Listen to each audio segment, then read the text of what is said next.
Gundam Wing was an anime that aired in the United States around 1998, and it captured a lot of us and swept us off our feet. Now, I've been around since the Space Ghost characters ran Toonami on Cartoon Network, which means basically from the beginning. That's how I got into Gundam, and that's how I got into anime. Once you see one, you're gonna want to see some more. I just had a birthday a couple days ago, and I'm happy that I still get some birthday gifts. I received the Master Grade 1/100 Wing Gundam. For anyone that doesn't have a clue what that means, Bandai has a couple of grades of model which denote their price, size, and quality. Real grades are smaller and feature updated technology for a sharper look. Then you have the high-grade 1/144s, and as a beginner, I recommend starting on one of those. Then you move into the 1/100s, and those are a couple centimeters taller. Those scales include high grades, before high grade was scaled down into 1/144, and master grades. Master grades involve some pretty fantastic detail, feature numerous parts, and are generally more expensive. I keep going besides this, actually. Bandai has a perfect grade series that is 160, which is even bigger. Master grades owe their amazing looks to technology scaled down from the perfect grade line. After perfect grade is the MS models, which stands for mega sized. Think of mega blocks when I think of that. Those are hard to find. They're mostly in Japan. There isn't much variety, and they are huge at 148. Now, this Wing Gundam is an accurate representation of what you saw in the anime, down to the proportions and the weapons.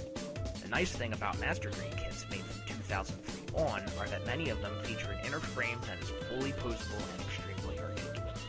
Compared to a car or tank model, which is static, Gundams offer a lot of articulation and opportunities for poses. Building models is a fantastic hobby that requires a little bit of patience, but can be extremely rewarding as a finished product.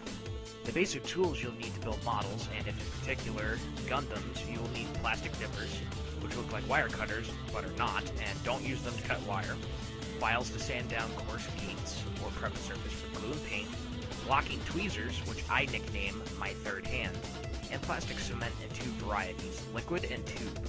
Depending on the surface area and the situation, one type of glue is generally better to use than another, but for Gundams, in very rare cases you will ever need to use cement. The chance of you needing to use cement on a Gundam is probably about 1% or less. Also, pick up eyedroppers for transferring paint, toothpicks, and Q-tips, called cotton buds in other parts of the globe. Now that the inner frame is complete, you want to take the armor parts and cut them all off the trees, trim them, sand them, and paint them. I only recommend this if you know what you're doing, otherwise split up all the parts into sub-assemblies and paint the parts that way. You run the risk of losing parts by cutting them off, so I highly recommend sealing them in a plastic Ziploc bag. So if you did decide to cut everything up so that you could paint them separately, and I don't recommend doing this if you're a beginner and you know what you're doing, you have all the parts here, they all need to be sanded and processed, and once that's done, we're going to put them on skewers or toothpicks, and then we'll be ready to prime everything. And I typically do that by painting certain parts of a certain color, then going in, making sure that's perfect, and sealing it, and then the part will be done. Because the Wing Gundam could show some of his inner frame when completed, I've decided to paint the inner frame a primer color, then gun them. The nip marks are unsightly and they need to be cleaned up and painted.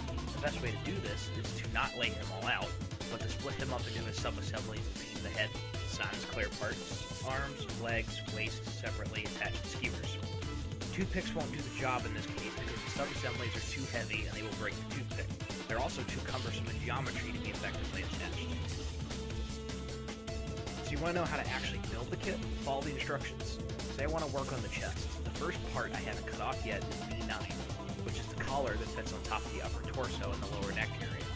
I'll locate the tree that says B on it, then locate part 9, hence B9.